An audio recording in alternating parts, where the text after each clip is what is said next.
Tendo atrás de nós a zona da Vitória, da Judiaria Nova, passamos então a um bairro que é comumente conhecido pelos portuenses como a zona da Cordoaria ou a zona dos Clérigos, mas que teve durante muito tempo um nome completamente diferente, o Campo do Olival ou o Largo do Olival, e exatamente como o nome indica, porque aqui existiria uma extensa zona de oliveiras, um verdadeiro olival. Mesmo atrás de mim e acoplado a um majestoso edifício do qual iremos falar, está uma fonte que nos recorda a toponímia dessa altura, a fonte da Porta do Olival. Esta fonte foi restaurada recentemente, no século XX, nos anos 40, mas é da altura da traça original deste edifício. E vem lembrar-nos não só o olival que aqui existia, mas também a grande importância das fontes e dos chafarizes que sempre existiram aqui no centro do Porto pela abundância de água que a cidade tem. Corre subterrâneo nesta zona o Rio Frio. Hoje em dia não o vemos encanado, ele passa pela zona da Cordoaria, vai descer o Morro das Virtudes e desaguar em Miragaia, e por isso esta facilidade de encontrar na zona histórica do Porto, exatamente como esta fonte, outras que serviam os cidadãos portuenses naquilo que era absolutamente essencial, que era a água, e que vamos encontrar fontes lindíssimas por toda a nossa cidade. Ora, exatamente na zona onde eu estou, seria uma zona de fronteira. A cidade do Porto foi muralhada durante muito tempo, houve várias muralhas, mas aquela que é mais conhecida e aquela que é mais recente também é a muralha medieval do século XIV, a que nós chamamos Fernandina.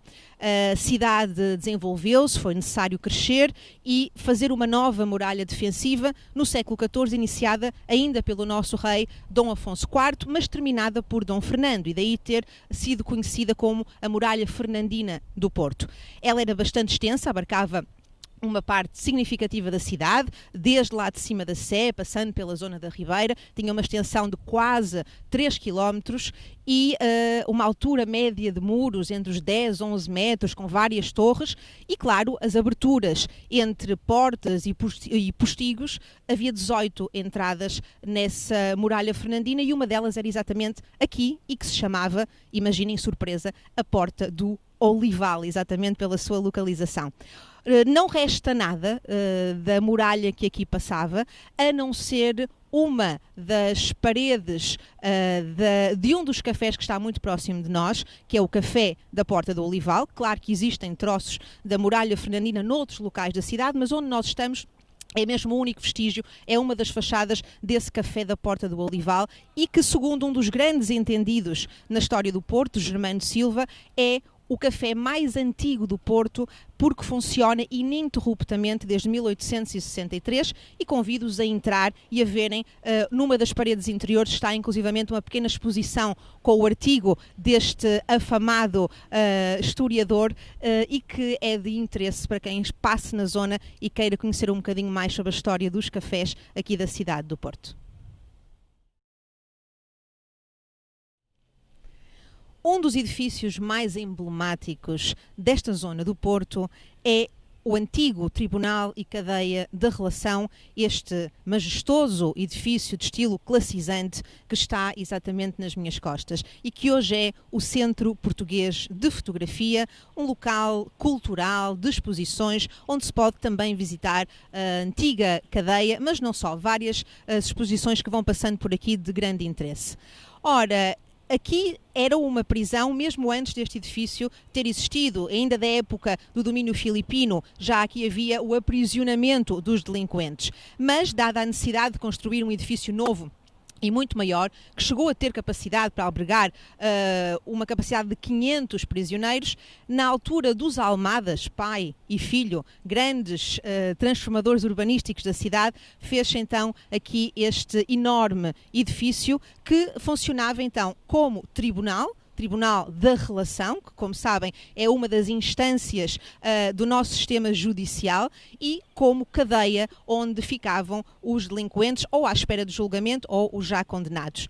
Era um local que era conhecido pelas suas condições insalubres, não era de todo uma prisão que tivesse as condições que hoje em dia considerássemos dignas ou humanas para quem era aqui condenado a passar algum tempo. Tanto que numa visita aqui à cadeia da Relação, o nosso rei, Dom Pedro V, na segunda metade do século XIX, decide que é preciso encerrar imediatamente este estabelecimento, mas isso nunca aconteceu. Só em 1974, na data então da Revolução aqui em Portugal, é que finalmente se transferiram os presos para a nova prisão de Custóias e começou a ser utilizado o edifício e bem como um espaço cultural. Ora, o tribunal deixou de aqui estar em 1961 e passou mesmo aqui ao lado, muito perto de nós, o novo Tribunal da Relação, feito num estilo arquitetónico muito interessante, típico do período salazarista, do longo regime de Estado Novo que tivemos, um edifício muito robusto, austero, mas com uma lindíssima estatuária, e inclusive a estátua que decora a sua fachada de Leopoldo de Almeida e que deixa à interpretação de quem me está a ouvir a ausência da venda nos olhos, o facto da balança estar recolhida, porque não é uma interpretação unânime, como toda a arte é bastante subjetiva, e aconselho-vos uma visita a este novo Tribunal da Relação, ao Museu Judiciário e no seu interior aos lindíssimos murais que não imaginamos que existem desde o lado de fora. Ele foi feito no local onde existia o antigo mercado do peixe e também a roda onde eram deixados as crianças que eram indesejadas, e então após 1961 vamos ter o novo Tribunal da Relação que ainda ali funciona. Em relação à cadeia, e voltando aqui à antiga cadeia da Relação, muitos presos famosos por aqui passaram, não eram só delinquentes comuns. Lembramo-nos de Urbino de Freitas, o célebre assassino da Rua das Flores, ou João Chagas, um conhecido republicano, o Zé do Telhado, o nosso Robinho dos Bosques.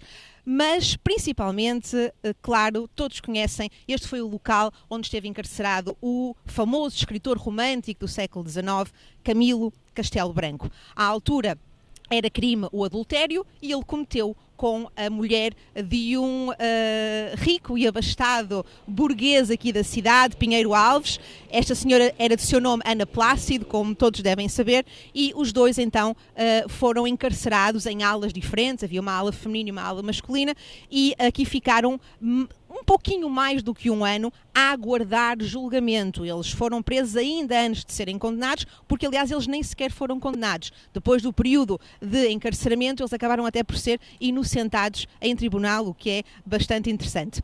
Não pensem que estas pessoas mais conhecidas, nomeadamente o Camilo, esteve numa cela comum ou em condições insalubres, como falámos. Havia um espaço, vamos chamar VIP, aqui na cadeia da Relação, que era a ala da Malta, ou o grupo da Malta, onde havia celas com condições completamente diferentes, e é numa delas, na cela 12, na antiga cela 12, que ainda se pode visitar, que reza a lenda que Camilo Castelo Branco terá escrito em 15 dias, agastado pelo seu infortúnio pessoal, uma inspiração de um grande escritor romântico. Ele escreve em 15 dias, alguns dizem na companhia de um cão e de um canário, um dos mais conhecidos romances da literatura portuguesa, o Amor de Perdição.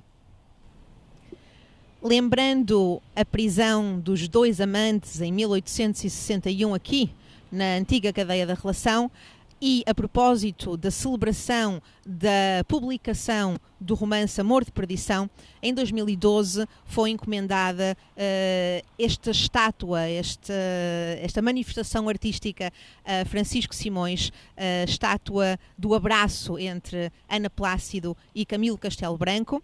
A arte é absolutamente subjetiva e cada um interpretará o porquê da Ana Plácido estar nua e do Camilo ter um ar muito mais austero, estar completamente vestida. A verdade é que é uma evocação daqueles que foram os principais prisioneiros, os mais conhecidos prisioneiros desta cadeia da Relação durante o século XIX. No final, após terem sido inocentados, o casal ficou junto. Não teve de todo uma vida de mar de rosas, antes pelo contrário, esta relação acabou bastante mal porque o Camilo acabou por cegar e, não aguentando a sua cegueira, acabou por tirar a própria vida, e por isso, à boa maneira romântica, foi um fim absolutamente trágico.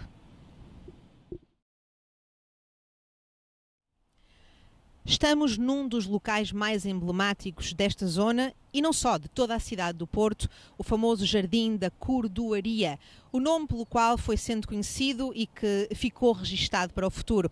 Na verdade, há um outro nome oficial deste jardim, mas que muito poucos conhecem, é o Jardim João Chagas.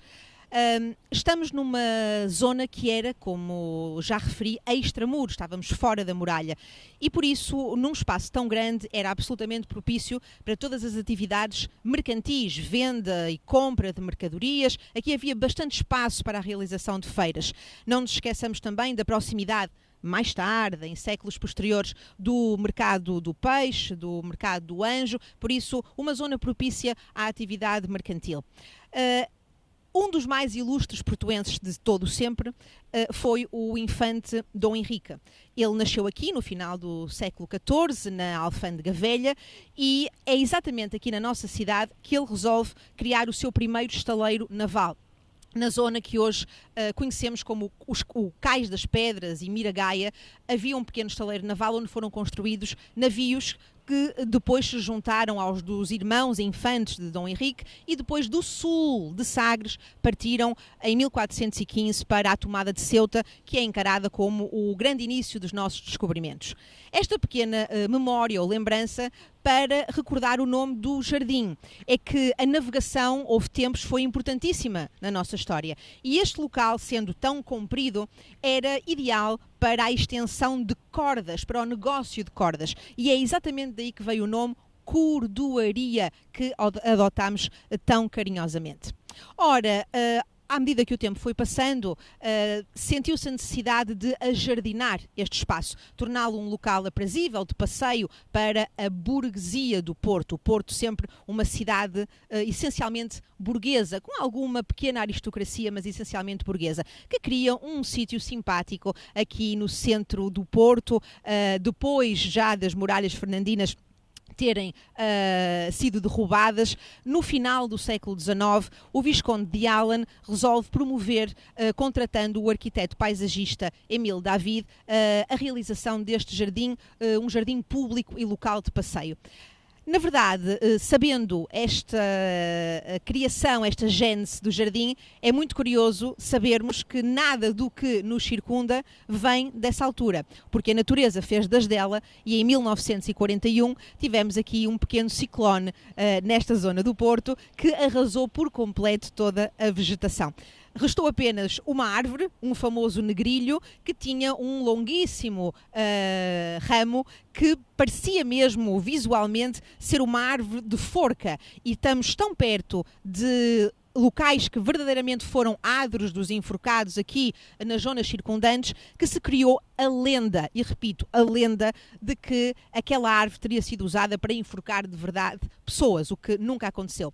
Mas nem esta sobrevivente árvore resta hoje em dia. Tudo o que vemos é já do século XX e não há ex-libris maior deste jardim do que as árvores que nos circundam neste momento. Nós estamos na Alameda dos Plátanos e estes plátanos gigantescos têm uma forma absolutamente original. Eles cresceram com o tronco disforme, muitos dizem por motivos de doença, e criam esta sensação visual de patas de elefante que é absolutamente irresistível para quem visita, estrangeiro ou nacional, visita este jardim e tem invariavelmente que tirar uma fotografia com as árvores estranhas do Porto.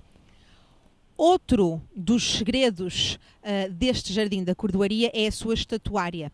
Aqui vamos encontrar estátuas com motivos muito diversos e de escultores bem afamados, desde Leopoldo de Almeida, Tomás da Costa, até o próprio Teixeira Lopes com a sua flora. Mas são estátuas mais recentes, aquelas que ficam na memória do visitante, por serem realmente muito divertidas e muito originais. Mesmo atrás de mim está uma das várias que encontramos aqui na Alameda dos Plátanos e que se chama 13 Homens Sorrindo.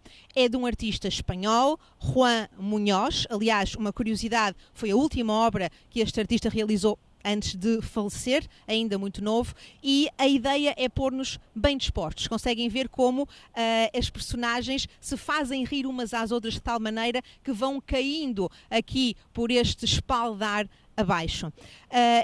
Estas estátuas vão lembrar-nos uma data importantíssima para a cidade do Porto. Nem só do passado reza a história. E há duas datas recentes que são importantíssimas na nossa cidade.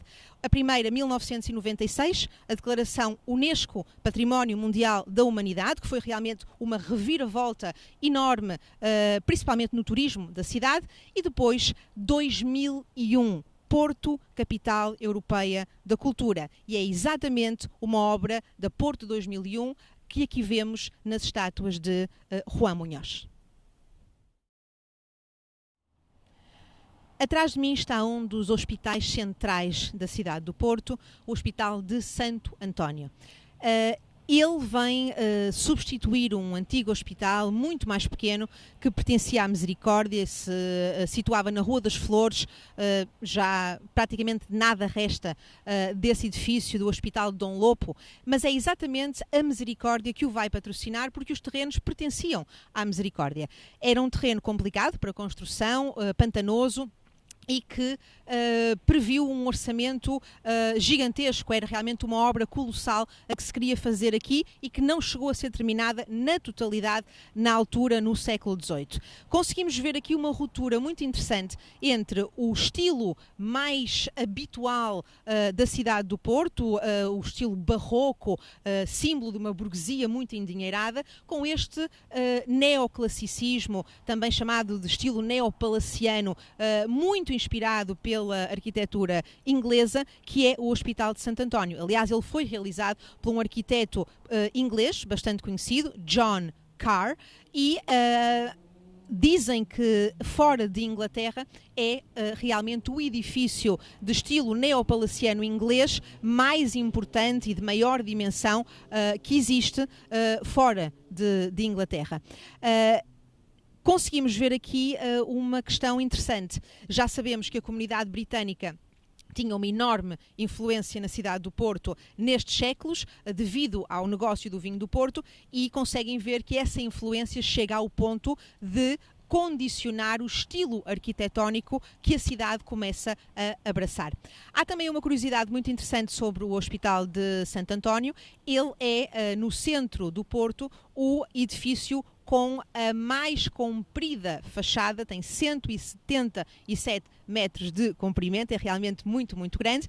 O plano original era que ele fosse um quadrado perfeito, o orçamento não permitiu terminá-lo e então, devido às necessidades de uma população cada vez mais crescente, em 1998, vejam, muito mais recente, completou-se a ala moderna nas traseiras e que conseguiu então fazer o quadrado perfeito que é hoje o Hospital de Santo António. Não esquecer também que aqui neste, que hoje é o hospital, já funcionou um cemitério do Adro dos Enforcados e que tem uma história até bastante conhecida, que conhecemos como a história dos mártires da pátria ou mártires da liberdade.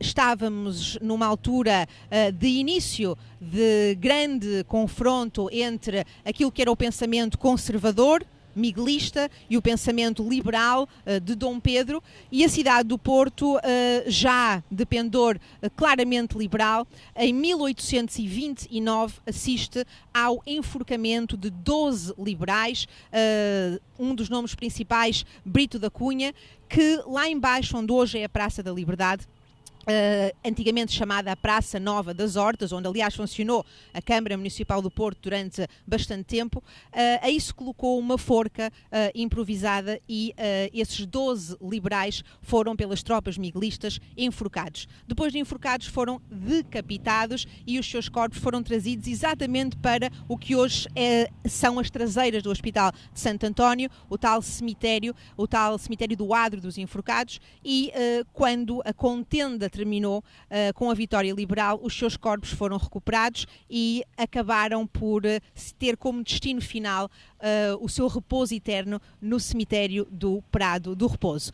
Também por isso o nome aqui muito próximo da Praça dos Mártires da Pátria, ou o Campo dos Mártires da Pátria.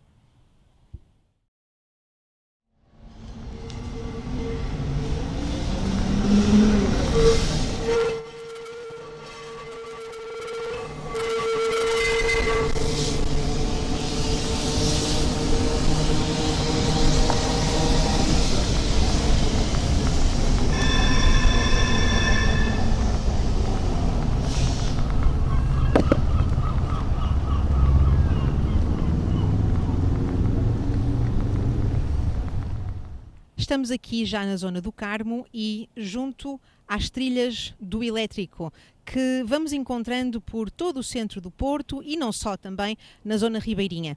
A verdade é que desde 1895 que temos o elétrico a circular na cidade, um meio de transporte na altura extremamente popular e que depois foi perdendo essa popularidade à medida que se foram introduzindo novidades como o autocarro, claro, depois mais tarde a facilidade de todos termos o automóvel e finalmente em 2003 o metro.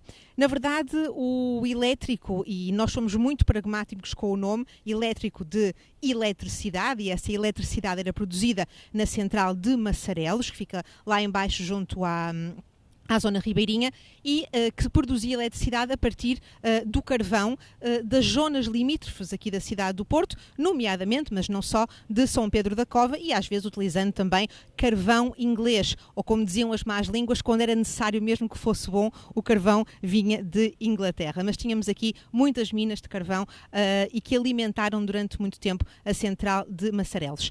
Mesmo antes de 1895 já havia veículos similares, nomeadamente em 1872 já circulavam, mas puxados por animais, os famosos americanos, que encontramos em muita literatura da época e que tem esse nome exatamente pela invenção que foi trazida da América, mas que depois se eletrificaram. Então 1895 é a data em que temos aqui o início da movimentação destes elétricos.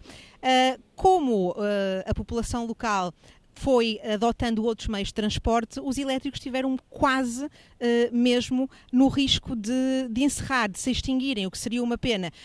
Foi o crescimento turístico, foi o interesse dos visitantes aqui na cidade do Porto que fez ressurgir e firmar realmente a existência dos elétricos. São eles que os utilizam até mais do que os locais. E restam-nos 3 linhas, todas diferentes e todas interessantes. A minha preferida, sem dúvida, a linha número 1, que começa na igreja de São Francisco, junto ao rio, e faz toda a panorâmica até à Foz do Douro, e depois aqui no centro da cidade, a linha 18 e a linha 22, que vão servir o Carmo e a Batalha. É uma maneira interessante também de conhecer aqui o centro do Porto. A cidade do Porto sempre foi marcada pela presença religiosa, entre conventos, mosteiros e igrejas. Em qualquer dos bairros da cidade haveria uma multiplicidade de ordens presentes. Aqui, mesmo atrás de mim, estão as igrejas das Carmelitas e do Carmo, subejamente conhecidas na cidade. A primeira igreja, que se encontra precisamente aqui do lado direito, a de fachada mais simples, pertencia à ordem masculina dos Carmelitas e é do século XVII, como nos mostra a sua simples fachada, de um barroco muito, muito primitivo, podemos dizer ainda até de um certo período do maneirismo. Ora, sendo uma ordem de clausura, estes carmelitas tinham o seu convento, que é o edifício adjacente do lado direito, que vai até ao edifício Abel Salazar. Com a expropriação da propriedade devido à extinção das ordens religiosas em 1834, o convento deixou de pertencer aos carmelitas e é hoje sede da Guarda Nacional Republicana. Como sabem, a ordem carmelita, mas não só, tem 3 ramos. O primeiro, o masculino, o feminino e depois a ordem terceira. A ordem terceira seriam aquelas pessoas que queriam seguir os preceitos da ordem religiosa, mas por algum motivo não podiam proferir os votos, porque eram aristocratas, fidalgos, comerciantes, não podiam dedicar-se a uma vida de clausura. É exatamente pela necessidade de terem a sua própria igreja, a Igreja da Ordem Terceira do Carmo, que, junto à Igreja dos Carmelitas mais antiga, se faz esta bem mais exuberante, agora sim de um barroco rococó no século XVIII. Entre os 2 edifícios, um muito mais pomposo, outro muito mais simples, vai ficar uma pequena separação e esta foi ocupada pela construção da casa mais estreita da cidade. Conseguem ver as 2 janelas brancas e o portão verde. Hoje ela leva o nome de Casa Escondida e aqui se podem ouvir algumas das maiores lendas, algumas mentiras completas, outras puras fantasias. Na verdade, esta casa tem passagem para as duas igrejas e o objetivo da sua realização era, no fundo, ser uma casa de hospedagem. Se havia um médico, um padre, um artista, alguém que tinha que prestar um serviço aqui à Ordem do Carmo, era aqui que ficaria temporariamente hospedado. Mas esta passagem secreta para ambos os edifícios serviu para várias reuniões no período das invasões francesas e durante a Guerra Liberal e o cerco do Porto. Apesar da sua fachada ser de um barroco interessantíssimo, na verdade aquilo que mais apela na Igreja do Carmo, aquilo da Ordem Terceira, é esta magnífica fachada de azulejos de Silvestre Silvestri, com a entrega do escapulário, um momento muito importante na Ordem dos Carmelitas. Muitas pessoas passam e, como a igreja é do século XVIII, pensam automaticamente que o azulejo será mais ou menos da mesma época. Mas não, esta azulejaria é apenas de 1912.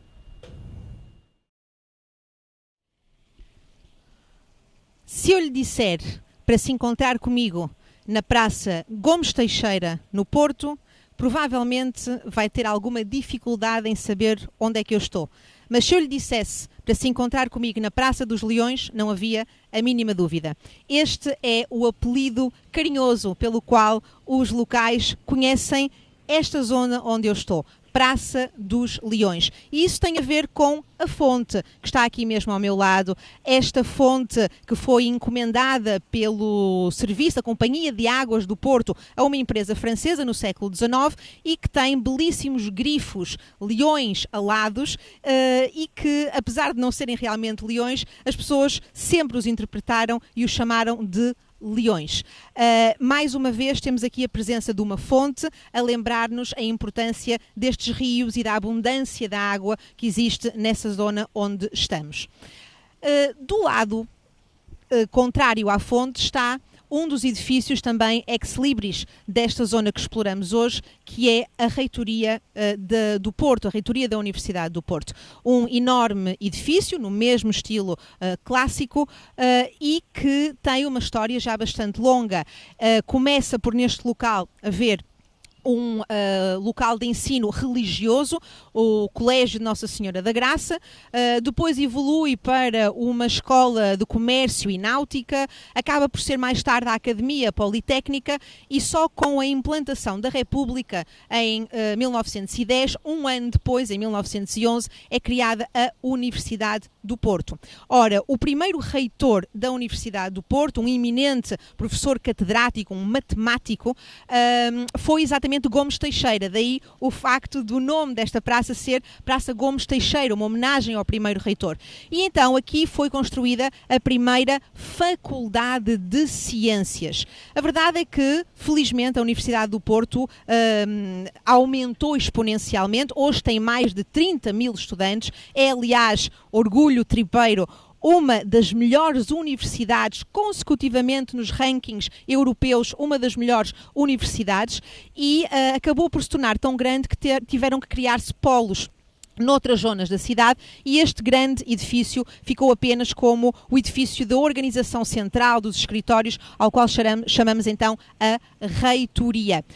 Demorou muito tempo a realizar-se, o edifício que vemos demorou 127 anos a estar pronto, com muitos avanços e recuos, também não foi fácil o século XIX aqui na cidade, e por isso podemos dizer que é um pouco a pequena obra de Santa Engrácia da nossa Invictas.